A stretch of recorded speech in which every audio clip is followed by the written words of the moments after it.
Stephanie Milky here, aka KetoMOM, or often called mom, sis, Steffi, daughter, wife, aunt, and friend. Just like many of you, I carry a lot of titles. My favorite title is mom. I should probably say wife, which takes a lot of my time. But let's be honest, if you want to do something and do it well, you will make the time for it. Commitment is hard because we find ourselves overcommitted, but when you practice prioritizing, you will find out what is actually important and what you can let go. With the KetoMOM podcast, you will learn together how to manage our time, commit to the most important things in life, and I will equip you with the tools you need to feel qualified each step of the way. My name is Stephanie Milky, and welcome to the KetoMOM Secrets podcast. Good morning. Welcome to the KetoMOM page. My name is Stephanie. This is my amazing husband, Steve. We're diving into the book called The Power to Change. We are on chapter 1.1, Why You Do What You Do. So as you're tuning in, we would love to just say good morning, hello. Where are you tuning in from? We're tuning in from Minnesota, where we are about to probably get a lot of snow, but we're believing for no snow so that we can... 20 inches I know. is what is supposedly coming. 20 inches. So what do you think about that? Do you think it's coming? Do you think it's not coming? I don't think it's usually coming. They say when you talk about weather, that means the conversation's snow. dead. But I don't believe it, because what we're getting ready to dive into, if you apply this to your life, guess what? Your life will change. It'll never be the same. Your life will never be the same. It'll never be the same. It's true. So yesterday we talked about why you do what you do because of what you think of you.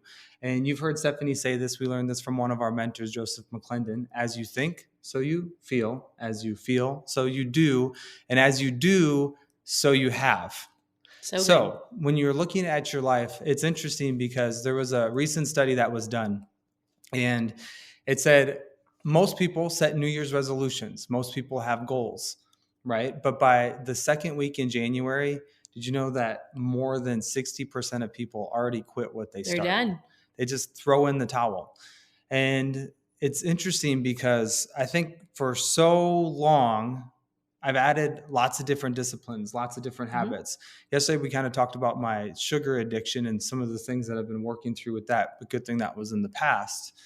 And how many of you, if you were real honest with yourself, you've set up the vision board, you've set up the disciplines, you've set up the habits, you've put all of the right things in the right order, you've bought the shoes, you've got the workout gear, you got the new workout program, and you've attempted it. But what typically happens? There's excuses, there's the time frame, they don't see themselves worthy, they get in their mind, they quit. They do. It kind of turns into this mental game. Right. And so for so long, I think that's one of the things that I've been challenged with is just some either toxic thoughts or some different lies that I've just been believing. And I've never really understood until this week of diving through this book and actually going to a lot of our events. Like for me, it's become full circle. Yeah. So it's been actually pretty transformational. So what are some things that you've highlighted? What are some things that we asked them to do? All right. So we did the introduction yesterday. We talked about making a list of the things that you want to start behaviors you want to change, and a list of things you want to stop behaviors you want to change. So this book is great because it really breaks it down into small increments. You don't have to read a ton, whether you're going to tune in here just because you don't have the book or you're going to get the book. It's a very simple way to go through it because it breaks it up into very small little parts. It gives you a story, something to think about, and then an action step. And so we're on 1.1. If you're actually following along in the book, or if you're just watching the lives, you can actually take the action as well. So he says, why you do what you do. So he goes, here's the truth you need to embrace. If you're ever going to change, you do what you do because of what you think of you. And so he goes, he tells a story. The author's a pastor. Steve used to work for the church called Life Church in Oklahoma. And he talks about how in the very beginning of the church, him and the associate pastor were at the church. All of a sudden, randomly, a whole bunch of cars whip into the parking lot. And they look outside and they're like, oh my goodness, people are so excited to come and see us. It wasn't that they were excited to come and see them. There was a fight about to break out in the church parking lot. And he goes, us being men forgot who we were, pastors, and they ran outside, and for a split second, they were like, fight. And then all of a sudden they both looked at each other and they were like, wait, hold on. Who are we? we don't stand for this. So they said Break it up. it went from fight to break it up. And then they realized, he said this, they go, no matter what we wanted to do, we had to be true to who we were. So we went from fight to break it up. And so what I love about this is he gives you biblical principles, and he'll talk about like the psychology of our brains. And so in the beginning of this chapter, he says, in Proverbs, it says, for as he thinks within himself, so is he. For he thinks within himself means we choose the story that we believe. We choose the things that we're believing about ourselves, and that creates the action of the things that we do. So just for instance, if you don't believe in yourself, if you've looked at yourself a certain way all of these years, if people have spoken words over you, it created a belief in you, whether you were told you'll always be this way, it's in our family, it's in our genes, you will never amount to much. I'm just saying things that you might have heard in the past, right? That will never be you. Why do you think you deserve that? Like, as you run these stories in your head, it becomes a belief. So even if you tell yourself, and you did this in January, and you're like, I'm going to get stronger, I want to lose weight, I want to feel better, or like, I want to have a good marriage, I want to be financially free. Like, if you're like, I write these things down, I have the vision boards, but the belief inside of you is, it actually will never be me. If you have this little voice inside that says, you'll never amount to it, you'll always be this way, that is going to override the goals and the habits that you've set for yourself, or the goals or the vision board, because it's what you believe inside of you. That's what he's saying. It's really good. Does that make sense? So good. And so, anything you want to say about that? Well, I remember hearing you say last week, we have a tendency to make things worse than they actually are. Yes. Well, we've heard that from a friend. He says, don't see things worse than they are, right? And it makes me think some of these lies or some of these things that we may be deceived on, right, which we appear to be as our truth or who we are, yep, you're really only one small shift away from it breaking loose and breaking free and actually changing to become the person you were created to be. Right. 100%. And I mean, there's lots of things that we'll talk about, but in general, if you can just identify the lie of what you're believing in yourself, that will help you make a huge shift in actually accomplishing those goals. For sure. So this was the break. So every day I'm going through the workbook. So we've got the book, there's an audio book. There's some really great messages. They're on week 3 right now. Yeah. So if you actually want to listen to Craig Groeschel and listen to the message aspect of it, just comment message down below and we'll send that to you. Because I think it's a really great way I'm loving this because there's so much content with this. I mean, we are kind of in an information era. Influx of There's just information. so much information. There's so many things out there. And what I'm loving about it is it's piecing it all together. So if you've got the workbook, and if you're going through the workbook, if you've got the book, if you've got the Audible and you're listening to it. You don't have to have all of them. Or if you don't want any of those, you can watch this. If you don't want any of those, you can check. Obviously, we appreciate you being here, but we can also send you a message. And I think tying it all together has been really helpful for me. But the breakthrough that I had this morning was just the fact that I'm typically really good at thinking through systems and the habits aspect, but I didn't realize the spiritual truth aspect of how important it is. Like, it's one thing to identify the lies. It's one thing to identify those patterns and those words we're speaking over ourselves. So something that I started yesterday was just called, he just called it your truth journal. And so basically, like, what are the things that are coming up, and when are they coming up? Like, what are those lies that you're putting in your mind? We'll get into that later. That's a little sneak peek, but if you can identify it, if you can write it down, what we can do is we can actually shift those thoughts to becoming more spiritual truths that's applied to your life. Yeah, I think that's great. Because when you know who you are, you know what to do. I love that. So he gives an example. He says 2 people who have experienced nearly identical circumstances can come to very different identities. He goes, for instance, if you've ever been through a lot, the story you might tell yourself is this: I'm a victim. Bad things always happen to me. Mm-hmm. While the other person living with a different identity might see himself as, I'm an overcomer. No matter what life throws at me, I will kick it in the tail and keep moving. 2 same situations, one person looking at it as a victim and one person looking at it as an overcomer. And he goes that's why the Bible says, for as he thinks within him, so is he. What does this mean? Who we are, our character shapes our thoughts. about ourselves and others. What we think is a reflection of who we are, and then it shapes our lives. We have no choice but to live out what we think. What we think within ourselves, we make the decisions based on self-identification. And then he goes into like a psychology part. He goes, there were studies done in Stanford University, and they call it the identity model of decision making. And he basically says this, like, people base their decisions off of who they think they are. They ask themselves, who am I?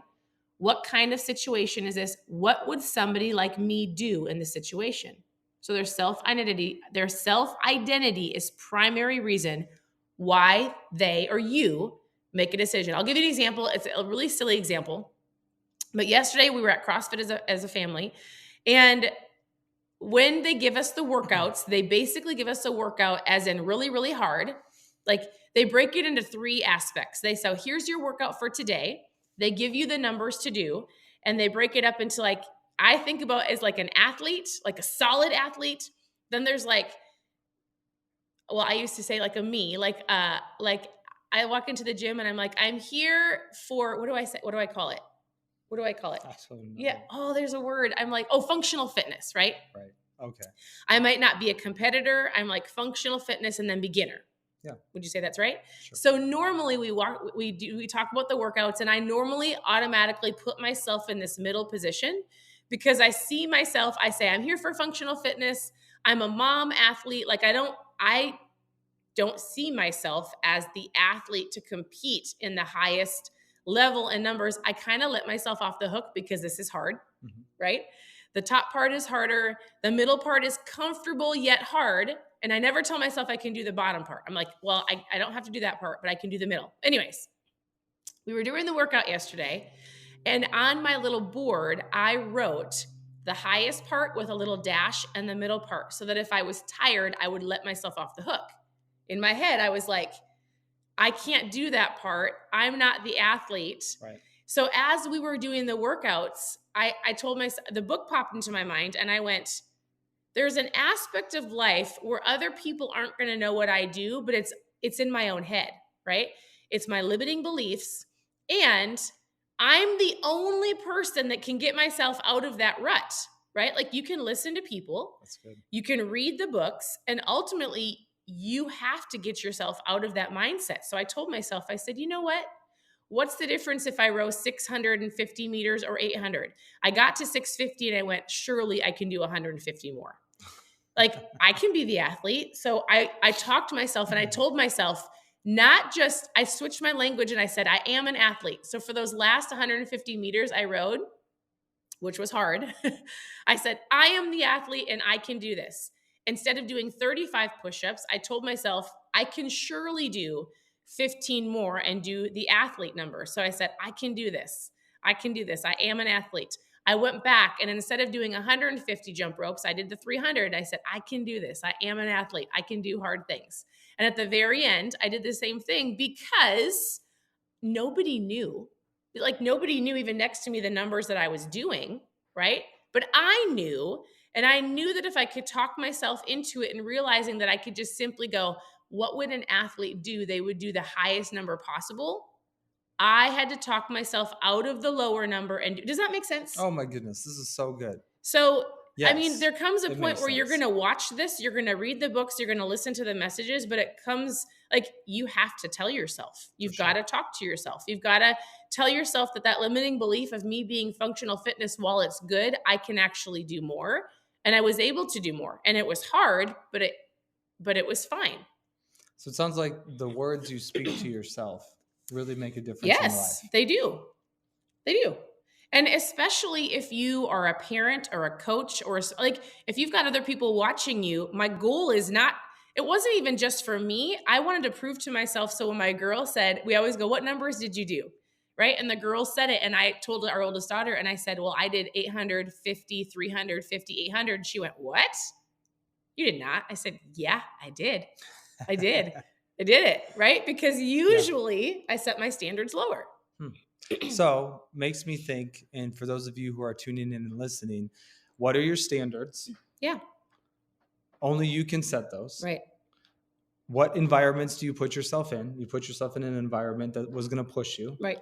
What words are you speaking to yourself? Because what you're rehearsing in here makes all the difference. Right. And I would just say, choose to do hard things. Right. So you put it into practice. Right. And I think if you get those situations, like if you get that dialed in, that's how you grow to become a better version. Well, you're going to learn to identify with what you're wanting to become, right? And so this isn't just about fitness. No.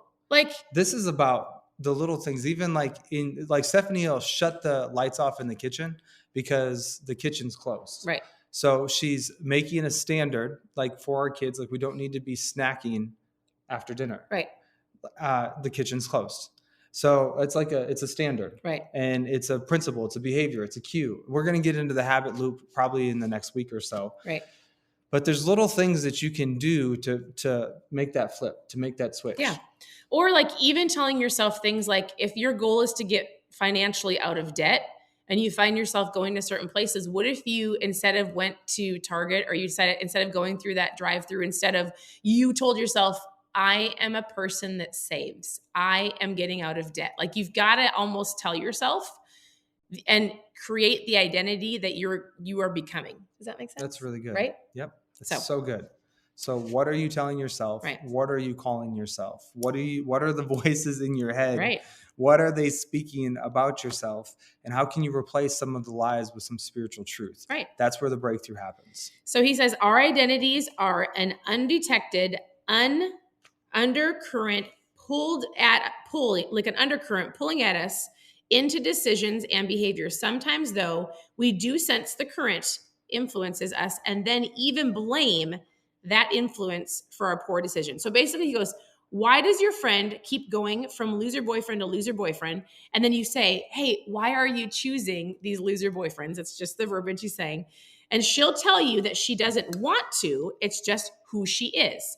Another example, he goes, why do you have a friend that always struggles with money, right? You ask him, why do you struggle with this so much? And he will explain to you that he's just not good with money. He doesn't want to. He doesn't want to, but he always spends too much. It's who he is. He's always in debt. It's just who he is. It's interesting because now that you hear this and you have an awareness of it, you will hear people go, it's just who I am. Right. It's just how I do things. It's always been that way, right? It's in our family. When they're identifying, and that's why they're making the decisions. And that's why even if they say, I want to get out of debt, I want to lose weight, I want to have a better relationship, if they identify with the opposite, that's what's going to come out of them. For sure. Right? This is powerful. And a lot of this stuff is probably deeply seated due to the way that you were raised. Right. Due to the people who you looked up to and maybe some of the things that they said, maybe some of the most important people in your life, they may have said something about you or to you or to somebody else and you heard through the grapevine. Right. But it's those reasons that you think you are who you think you are. Right. So you've basically put some self-identities on yourself and you don't even know it. You're just running through that. So our hope is that through those identities and through those words that you're speaking over yourself, the assignment that I'd like to give you today is to just get a piece of paper, open up a notepad, and when you say something about who you are. So for example, like Stephanie yesterday at 4:30, probably would have been like 4:50, she was telling herself, I am an athlete. What would an athlete do? Yeah. That's something that she would write down in her journal, her truth journal. Well, at first I would have identified the lie because I said I can't do the higher one. Okay. And then because of the book, I was like, shoot, we're coaching on this and I actually can do it. So what I need to say is I'm an athlete, so I need to do that the other part. This is so perfect. I hope you're catching this. For those of you who are tuning in. So I had to walk myself through it. This is golden. This is what's going to truly set 2023 at a whole new level, is because you're developing an awareness. Right. And our hope is, our prayer is that you get it here. Like you're understanding it here. For me, it's taken me about 7 years of hearing it from different people at different times. And for whatever reason, it's becoming very self-evident to me right now. Yeah. So please, like, take this information and like let it soak in, because if you can get this, you're going to go to a whole new level. Right. You have the power to change. Right. So it would have probably been just, let's say 4:40 p.m. She was telling herself, I don't have this. I can't do these numbers. And she self-identified that negative self-talk. Right. And she quickly applied truth to who she was. Right. She said, no, so she halted, she stopped the negative talk, and she told herself, no, I am an athlete. What would an athlete do? They would do the harder numbers. So it's like, for me, I know this. One of the cues that I have is when I'm bored or I'm either dehydrated, where do you think I have a tendency to walk towards? I walk towards the kitchen. Mm-hmm. When I go to the kitchen, I open up a cupboard. When I open up a cupboard, then I'm like, oh, what sounds good to eat? And it's not like it's bad food, but it's food that just doesn't usually go well with my body. Right. So that is a cue. I have to identify it. So our hope is, through your negative self-talk, the self-identities, those types of things, you can identify them and you can replace them with a different behavior. Right. You're almost putting yourself into that position of like, okay, I want to be this person. I'm going to become that person. What would that person do? Because I am going to be that person, right? What would me, as a person that wants to get out of debt, do if I'm a saver? If you see yourself as a saver, or if you see yourself like, hey, how would I treat my spouse? Like, you can put yourself in the relationship aspect, the spiritual aspect. If you're like, listen, I need to work on my spiritual spoke. Then what would me wanting to work on that do? Getting into a life group or going to a church or listening to different podcasts. I'm just giving you different instances. Like, we can set all the goals that we want. Those are great. We can have the vision boards. That's great. And then we have to look at our identity and then put ourselves there. It's true. I'm just going to be straight up honest because here's what's interesting. You start talking about this kind of stuff and it's really easy for people to tune out. Yeah. But this is where the breakthrough happens. Right. So vision boards, dream boards, all of those so important. Having the right habits, so important. Having the right workout gear, being prepared, having the right food in the kitchen, all of that stuff makes a huge difference.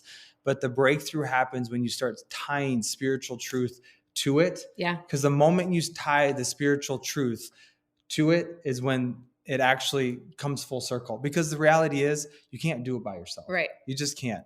And there's so many people, myself included, where you just keep putting yourself on this perpetual circle. Yeah. You keep walking around the mountain. And until you can tie the spiritual truth of who you are and the spiritual power and the spiritual discipline to it. Yeah. That's when you can actually. I hear my dad's voice in my head. He says, this is where the rubber meets the road. This is where you're going to like break through and keep going. So you may today. You want to tell me the action too? You may today start having all of these. Sure. Yeah. I was just thinking. So I was thinking today could be the day where you start hearing either certain voices or certain things that you're saying to yourself. Yep. It's time just to identify it. And if you don't necessarily know how do I change that? How do I switch it? Like, how do I change that tape? I would call them toxic thoughts. Yeah. How do you take those toxic thoughts that are deeply rooted into who we believe that we are? We're going to talk through over the next couple of weeks. We're going to talk through how to break through all that stuff. Info. It takes time. If you're like, I just want you to identify it. Just identify it. And let it be a part of your RAS, reticular activating system. Like, just start identifying it. And then if you're like, no, I have to fix this right away, send us a message. Send Stephanie a message and we'll talk through it. We'll come up with a game plan. But for the masses of people we're talking to today, we're going to just take little bits and pieces at a time. So yesterday we talked about your stop behaviors. We talked about your start behaviors, because all of this stuff is so important. So, well, he says the underlying belief is. Are you going to give him that part? Well, he just says this. He just says, using the stop behaviors that you listed in the exercise 1, think about the beliefs that is driving your behaviors. What is what you think of you motivating the what you do? So he just says, the stop behavior, the underlying belief is. So here's an example. No, this is really good. When I drink too much, my underlying belief is that the only effective way to escape my stress and pain is to medicate myself. So when you take that, I want to stop something, he goes, when I choose not to read my Bible, my underlying belief is that I don't really believe that God will fulfill his promises for me. Mm-hmm. When I continue to use toxic or be in a toxic relationship. My underlying belief is that this is all that I really deserve. So you're taking what you do not believe from before, the things you want to stop. And he just says, he wants you to duplicate it. He goes, when I do something, when I eat the donut. Should I share my example? Yeah. All right. I spent about an hour working on this. And so this was deeply rooted into me. So I said, when I eat too much, that was my thing. So when you fill in whatever that blank, spend too much money, drink too much alcohol, yell at your kids, raise my voice, when I get too angry, fill in whatever that is for you. But this is what I wrote down. When I eat too much, my underlying belief is, so that's the next part, my underlying belief is that, should I really share some of this stuff? This is share. Okay. So this was actually pretty challenging for me to really work through this. I actually really, okay, I'm just going to say it. All right. So because when you start identifying this stuff, like it becomes truly real to you. So, and you know what? Laugh at me. I don't care. This is what I'm working through. This is what I'm overcoming. Anybody's gonna laugh at you. Okay. So when I eat too much, my underlying belief is that being full with food tells me I'm finished. So like, I got to get so full that I feel like I'm finished. I say that because I'm not sure where my next meal will come from. I say that because it makes me feel complete. It makes me feel finished, like I said. All right, I'm about to get there now. So this is where it starts. Like for me, it's about emotions. For me, it's like this quick spike of it makes me feel good, but it always comes with a crash. Right. I do this in regards to like when I'm eating the sugar, it's because of like how I was grown up. I'm actually quite addicted to sugar, but I'm acknowledging that, and I'm putting in spiritual truths to change it. So what I would easily do is I would just eat it, and I would completely, my underlying belief is, well, I'll just ignore the long-term consequences. My underlying belief is, well, Steve, you have a lack of self-control. Steve, you do it because you're bored. Steve, you do it because you think you're hungry. Why am I bored? Well, probably because I'm stressed out, because maybe there's some anxiety running around in my mind, or maybe it's because I'm just really thirsty. So I want to encourage you to identify what it is in your life that you want to stop. But it's not just what you want to stop, but it's what is the underlying belief that's causing it to even happen in the first place. So here's what's really beautiful is tomorrow we'll talk about some of the behaviors and some of the cues. We kind of snuck them in a little bit earlier.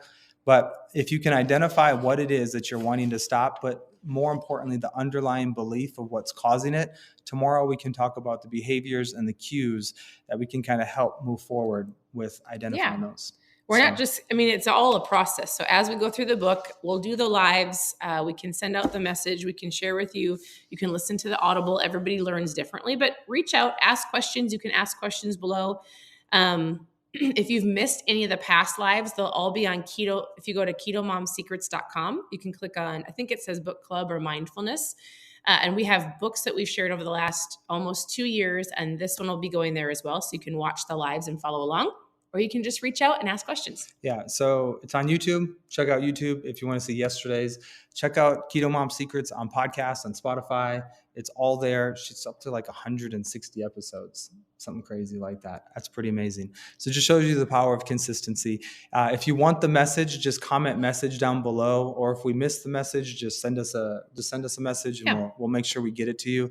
Because he's on week 3. It's life-changing. It's really, really good. So I hope that this was valuable. In general, the mornings are to help you with your mindset. As always, you can always go through the Keto Mom page, whether it's on Instagram or we're on YouTube or on Facebook, and you can scroll through for recipes. You can scroll through for keto tips. You can send me a message. I do a lives throughout the week that give you a how to get started. Like I will give you the recipes and the things that you want. So there's a difference between want and need, right? So I tell people, listen, I know you want recipes. I know you want the how-tos. I will give that to you. You can always go to ketomomsecrets.com, click on how to get started, click on recipes, send me a message. But what I truly feel like people need, is they need the truth. They need to understand their identity. They need to understand mindset. And it might not feel as glamorous or as it's going to fix it, because you might think, no, if I have the right recipes, it's going to fix everything. I'm telling you, you're wrong. So, and the reason I'm telling you you're wrong is because I have, over the last almost 8 years, gotten so many messages of people going around the same mountain, doing the same diets, doing the same things over and over again, failing and starting and failing again. So until you decide to work on your mindset, make the shift, understand that that's important and your thinking is important, you're going to keep going around the same mountain. So we want to give you what you need and also what you want, and you'll find it all on the page, or send us a message and we'd love to help. It's powerful. All right. We appreciate you. Thank you for tuning in. Have a great day, and we'll talk to you later. All right. Bye, everybody. Bye, everyone.